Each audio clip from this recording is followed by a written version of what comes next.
Hi guys, as always, I'm starting with a foundation primer, and today I'll be using the Nivea Men Aftershave Balm, and this stuff really helps your makeup stay in place and last longer. Now with the L'Oreal Infallible in the shade 104 and 105, I'll be mixing those two shades because one is just a tiny little bit too dark and the other one is just a tiny little bit too light. So by mixing them really gives me that nice perfect shade for my skin tone. And I'll just apply a generous amount of that foundation all over the face just so that I get a nice even skin tone.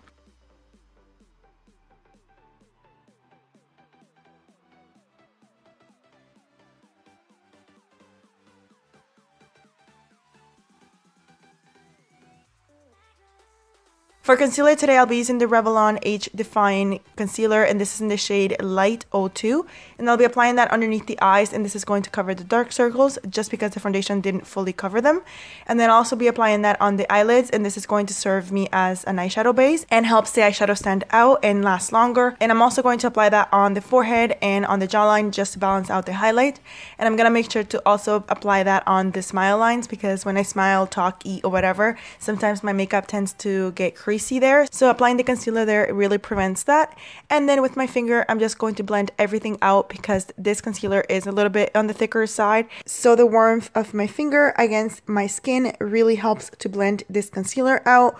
But as always, I go back with my damp beauty blender to make sure that everything is truly blended. As always, I have to set my foundation and concealer, and today I'll be using the Studio Fix powder in the shade NC25. And with the Real Techniques brush, I'm going to lightly pat that powder into the skin. And the reason why I'm doing it lightly is because I always like to go over with my sponge. I feel like applying the powders with your sponge gives you that really porcelain look. The finish is incredible, and it also maximizes the coverage just because the sponge applies the powder in a particular area and it doesn't spread it anywhere else. So that's a really cool trick that I always do and share with you guys. And yeah, I'm just going to do that all over the areas that I applied my concealer.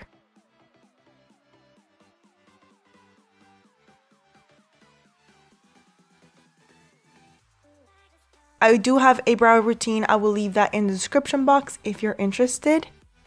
Now I'll be bronzing up my face using the Sephora Honey Heat bronzer, and I love applying my bronzer after the powders just because the powders have the tendency to make our face look flat and erase our features and our shadows. So I'll be applying the bronzer on the hollows of the cheeks, on the sides of the forehead, on the forehead, and on the jawline. And if you don't know where your hollows of your cheeks are, just do the quick fish face and that will give you a perfect guide.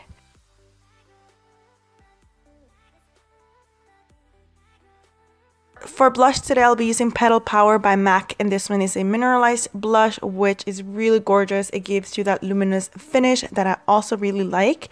And I'm just going to focus that on the apples of the cheeks and then lightly blend it towards the temples and with my bronzer.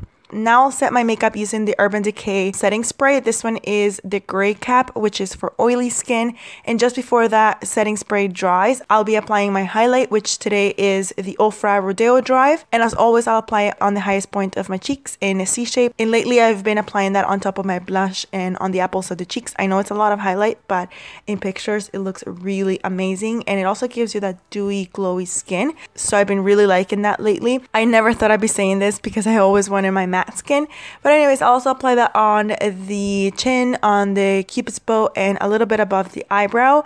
And with a smaller brush, I'm also going to apply a little bit more of that highlight on the cupid's bow, tip of the nose, bridge of the nose, and the highest part of my eyebrow.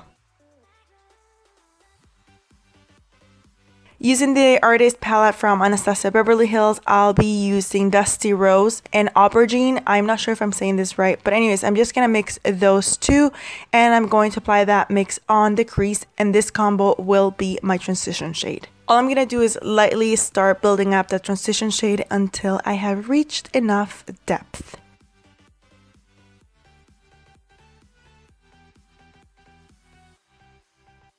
Now with the NYX Jumbo Pen in the shade Yogurt, I'll be cutting my crease. I'm going to apply this all over the lid directly from the pencil, and then as I get to the outer corner, note how I'm winging it with the pencil.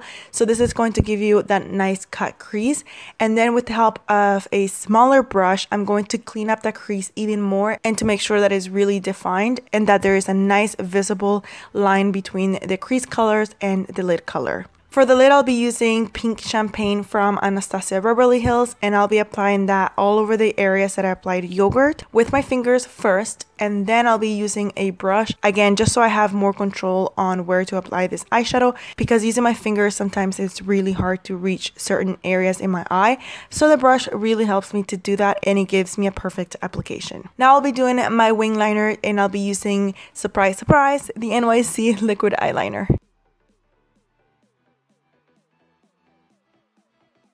For the waterline, I'll be using this Exaggerate nude pencil from Rimmel London, which I've been really liking. It's so creamy and pigmented. Now I'll apply some mascara to my upper and lower lashes. Going back with Rodeo Drive, I'll apply that highlight in the tear duct area. Now for lashes, I'll be using the Mega Volume from Ardell, and these are the number 251.